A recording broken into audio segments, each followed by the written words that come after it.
Hey, what is going on, Fan Clan? I promised you guys, if you were in the stream yesterday, I promised you more of a vlog type video. So I'm going to try doing that today, even though I'm very awkward in front of the camera. I don't know why. I'm just more comfortable at a desk. But this is like me breaking through and pushing content to do the best that I possibly can. So I am very overwhelmed right now, and I wanted to give you a little bit of a glimpse into what it's like running a card store because I'm so far behind. We went down to Card Party, had an absolute blast. We were there for, I think, 4 days or something. Like, we flew in on Thursday. The flight was a mess. It was a disaster. And then we left on Monday to go over to Disney World. So we were at Disney World for a week and then got back a few days ago. So I haven't, like, basically all of June, I have been gone. I have been doing other things, doing something else. And because of that, the store has taken a very big hit as far as, like, preparation goes. And if you own a business, or if you know anybody who owns a business, vacations can be a lot of fun, but they can also be absolutely deadly because your business pays the price big time. So we own a card store. I know I don't talk about it a ton on here. I usually just talk about the market and things like that, but we do own a card store, the Card Coliseum, myself, my business partner, Papa Blastoise. We own the Card Coliseum and trying to keep up with everything. So Twilight Masquerade, first of all, like, came out a couple weeks before Card Party. So pricing on, like, Twilight Masquerade singles it's way off. Pricing on singles have not been updated for a few weeks. I have to get to all of that, but I also have to get to, we bought a lot of cards at Card Party. I still have a fair amount of cards from our last regional event that haven't been updated yet. It's been an absolute disaster. We have pack breaks returning. We do those on Wednesdays. So I've got to get packs opened up for that. We have, so if you've ever opened up the new, or not the new ones, but here, let me just show you actually what I'm talking about. So this is the trainer toolkit from 2022, quarter 2. I hope you can see this okay. But these are the purple ones right here. They come with an Evolving Skies pack. So we do Evolving Skies for $5.99 for our pack breaks, and I wanted to be able to continue doing that. Like, I know Evolving Skies packs are insane, so we can continue to do that. So in order to do that, I had to buy a ton of these from distribution, basically whatever I could find that has Evolving Skies in it still, and Astral Radiance. It's got a couple Astral Radiance packs in it, and then it's got a Brilliant Stars pack in it. It's got the pack of cards, comes with 2 Lumini and V. It's an okay product, but basically it can break down to the point where everything is like, the Evolving Skies packs can be sold for like $5.99. Like, that's the only way that I can still offer that at a decent price point. So I have a bunch of that to break down. I have Pokemon 151 booster boxes arriving today, so I have to get those up on the website. I've got a couple hundred of those, so those will be on sale hopefully by the time this video is live. I put Shrouded Fable up on the website, just the mini tins and the Elite Trainer box. I did that a few days ago, so those are up for pre-order. Those come out on August 2nd, but then I also put up yesterday the Greninja EX and the Kingdra EX special collection boxes with the SIR, Kingdra, and Greninja promos, which are super cool. I put those up yesterday, so those are up on the website. I got a bunch of Paradox Rift booster boxes in. So I put a case sale up on the website, so that's up on the website. I've just been trying to get stuff done, but the big thing right now that I have to focus on is singles. I am way behind on singles, so I'm going to show you exactly what that is. But first of all, look at this. You have to see this. I share a workspace with my kids, so there's toys all over the place, but also look at this rug. Oh my god. So I got this at Card Party. Robert, huge shout out to Robert. Robert's the GOAT, such a legend. He made this for me, and it looks absolutely stunning. I didn't know how I was going to get it home from Florida, but I found a way to fit it in my suitcase. I have to redo the studio at some point, and I think I'm going to put this up on the wall or something. It's absolutely gorgeous. Huge shout out to Robert. I've got just piles of stuff all over the place. I have to sort through dice packs so I can sell off dice packs. I've got thousands of ETB sleeves over here. Here's some of, like, the trainer toolkits that I already opened up. So these all have to be gone through and sorted out for stuff that we would post on TCG Player, but then also stuff that we would post on the website and stuff that we would just kind of file away as bulk. And over here, I'm just going to show you. So this is kind of a setup over here that I've got going on, where I've just got different piles of things for different things. Everything needs to be condition graded before it can get posted anywhere. So that's what this all is right here, but just kind of a method to the madness is organization level. Some of this gets posted on TCG Player. Some of this gets posted on the website. And then same thing, these are all more so like ultra rares. So I wanted to put the camera down so you can actually see what I'm talking about here. So this is kind of what a card store has to go through on a daily basis, especially if you're like an online storefront like I am. This is stuff that you just go through on a daily basis. So this all needs to be gone through. Stuff needs to get condition graded. We usually re-sleeve it right away, but this all needs to be sorted, condition graded, posted on, the website or on, this is just stuff that, we kind of bought at different shows or at Card Party. A lot of this stuff we bought at Card Party, but some of it is still left over from regional events.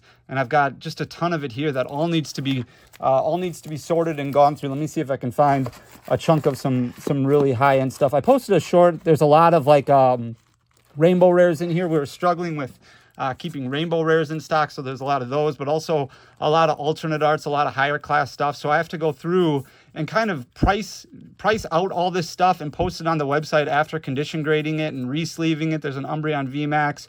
We've got some Bianca's Devotions, Espeon VMAX. There's a Charizard from Celebrations, Morty's Convictions. I did post, like I said, a short on some of the stuff that we bought, but there's a lot here that still needs to be gone through. But prices also need to be updated too. There's some Tinkatons there, Mewtwo V, Iron Leaves. There's some special illustration rares all over the place. Blaziken VMAX, a lot of really cool stuff. So a lot of higher end stuff that all needs to be gone through. I've got bulk lined up on the wall over there. You can see that all needs to be gone through. It's just been an absolute disaster.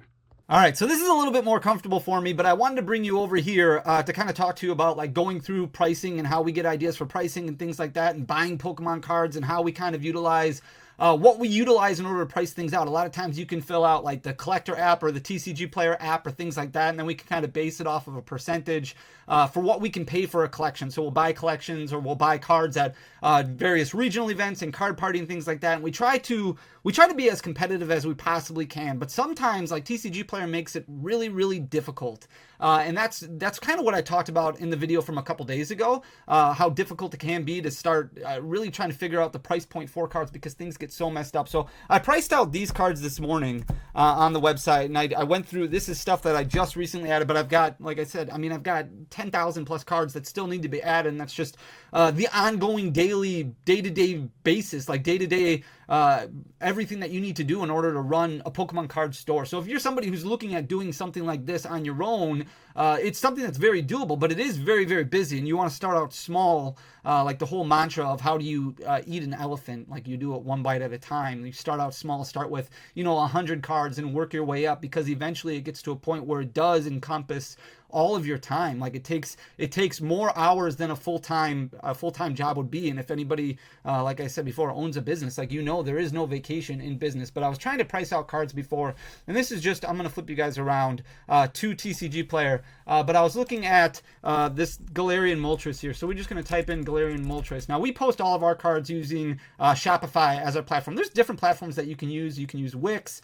You can use Squarespace. There's a lot of different options out there that you can use. Shopify, there's been issues in the past to make sure that you're authorized to sell Pokemon cards, but you can just send over, if you have a distribution agreement, if you work with distributors, you can send over invoices, and then that kind of clears up really, really quickly. I know it's difficult to get in as an online store with distributors right now. Southern Hobby seems like they've kind of opened up things a little bit. But I was pricing out Galarian Moltres before, and everything just seems kind of messed up all the time on TCG Player now, and I don't know what's not carrying over properly.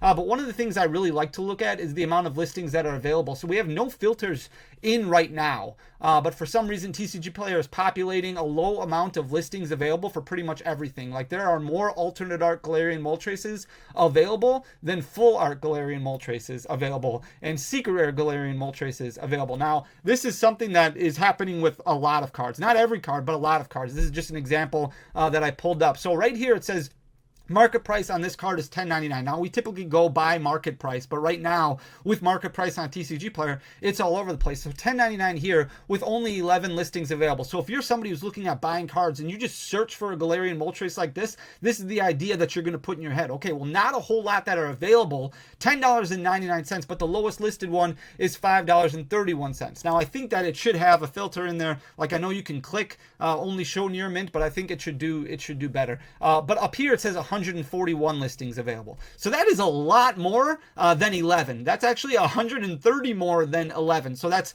a little bit off-putting right there. But then if you go down here, your market price right now here says $11.19.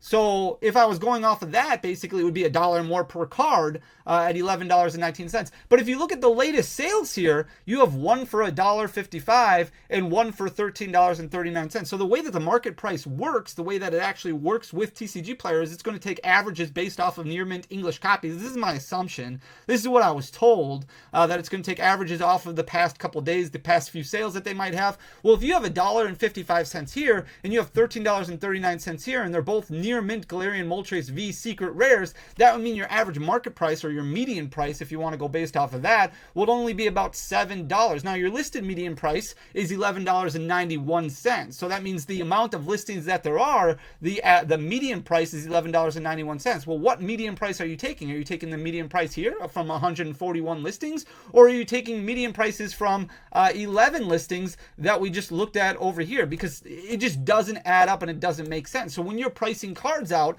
and I'm trying to make sure that I put things at an attractive rate for people to buy, it makes things very difficult, because then you start looking at view more data, you start looking at past sales to get a good idea of what the card is actually selling for. You see all these different copies being sold for prices all over the place, and then you have outliers like this $1.55 one. Well, you have one here for $9.17. If you look at the Umbreon VMAX, those are hovering, the alternate art Umbreon VMAX, those are hovering right now around a market price of like $870, but there was just a recent sale for $1,000 for a near mint copy. Down here on the 15th, you have one sale for $22.99. So this is all messing with it a little bit. And then you have to go over to eBay and you look at most recent listings on eBay, most recent sold listings on eBay and things like that. And that adds additional time all over the place. So here you have 141 listings, and that's probably the actual accurate amount, not 11 listings. So I would assume the median price is based off of all of this data here, and then they kind of withdraw damaged copies, lightly played copies, and things like that, because they only focus on near mint when it comes to market price. But I think this kind of goes back to what we were talking about a couple days ago, when with the issues with TCG Player, that the bugs that kind of need to be fixed. When you have a market price right here of $11.19, but out here you have a market price of $10. You can't even see right now because my face is in the way. $10.99. Like, that's not a huge difference. That's only a 22-cent difference, but it is a difference, and that's something that should be lined up because it's the same information just on a different screen. So I don't understand why that is that way. But when you're running a storefront and you're going through and pricing cards and things like that, as I go through all these things, these are things that kind of slow up everything that we're doing. So I'm going through these cards and I'm checking, well, the market price on the first page, but then checking the market price on the actual listing as I go through to like Dana, and I go through Galarian Obstagoon. And it makes a bigger difference when you start focusing on things like the alternate arts and the Blaziken and the Gengar and things like that. So there's a lot of work that needs to be done over the next several days because I took 12 days off or 13 days off basically. And that's something that I chose to do. And I have no regrets about it. I knew that was going to happen. Obviously, if you're a business owner, you know that stuff is going to happen, but it's a lot that needs to be done. So please be patient. I will get the singles updated as quickly as I possibly can, but I'll continue posting sealed deals and things like that as I can go through, and we'll get back into it as quickly as possible. But I just wanted to kind of impress upon you what it takes to own a Pokemon card store. Because a lot of people think, well, it's fun. It is fun. It is fun to do. And this is stuff that I get to look at on a daily basis, and looking at market pricing and the ebbs and flows. It's very interesting to me and I love doing it, but this is stuff that kind of happens behind the scenes. When you see that mess over there and all the bulk that needs to be gone through, like that is hours upon hours of work that will need to be done, and especially the bulk, like you're talking about, for pennies of a profit. And that's fine. Like we've talked about before, that's part of the grind and that's everything that goes into it, but it's something to consider as you start making decisions and tinkering with the idea of kind of buying and selling cards and things like that. It's great to sell on TCG Player, but there are issues with TCG Player. It's great to sell on eBay, but there are issues with eBay. It's great to sell on your own website or a brick and mortar store, but there's issues with everything. So you kind of take the good with the bad and just kind of keep pushing forward. But there's a lot that goes into running a Pokemon card store, and a lot of work. But it's really about tinkering around and trying to find the best deals that you possibly can. Like before when I was talking about the trainer toolkits. Well, right now when you look, we're going to look at in-stock lists and in a video probably on Sunday of this week, when you start looking at it and breaking it down and figuring out what's available at distributions. There's not a whole lot out there outside of if you want battle decks or if you want starter decks, things like that. There's a lot of those, but then it's really about finding products that actually move at any sort of a profit margin whatsoever, because buying booster boxes, they're few and far between. But even with the increase that we've seen in Scarlet and Violet booster boxes, they're still borderline the same price as what you would get from buying wholesale. Like even with the Scarlet and Violet base booster boxes, let's say selling for $100 right now, once you factor in fees and shipping, website fees, things like that, like you're losing money when you're selling one of those. If you're selling it for $100 shipped or $103 shipped or whatever the case may be, it's a loss. So finding those little products that might have an Evolving Skies booster pack in it, or a couple of later era Sword and Shield products in it, or even some of the Paldea Evolved products that are in it, like those are kind of the only bets that you can kind of take right now, because otherwise you're just in a lot of trouble. And with the releases that are coming up, there's so much news going on in Pokemon right now. They released the tournament structure updates to the 2025 competitive season. That kind of blew my mind earlier today. I'm not going to rant or rave about that, but a lot of stuff in there that just doesn't make sense to me when they're talking about the new sets that are coming out and really kind of bypassing Shrouded Fable, which comes out in August. Like as a storefront, you have to prepare for invoices for that set, but you don't want to damage your allocations for the upcoming Eevee set. There's a lot that goes into it. So kind of just is constantly stirring the pot in your mind. So definitely things to consider if you've ever considered opening up your own Pokemon card store. Definitely something to think about. I probably just rambled for like 15 minutes in this video, but I hope it made some sense. I hope you guys appreciate the content. If you did, please hit that subscribe button down below. Leave a like, leave a comment. Love to hear you guys' thoughts. As always, I love you guys. You guys are amazing. We'll be back tomorrow with another video. Until next time, peace.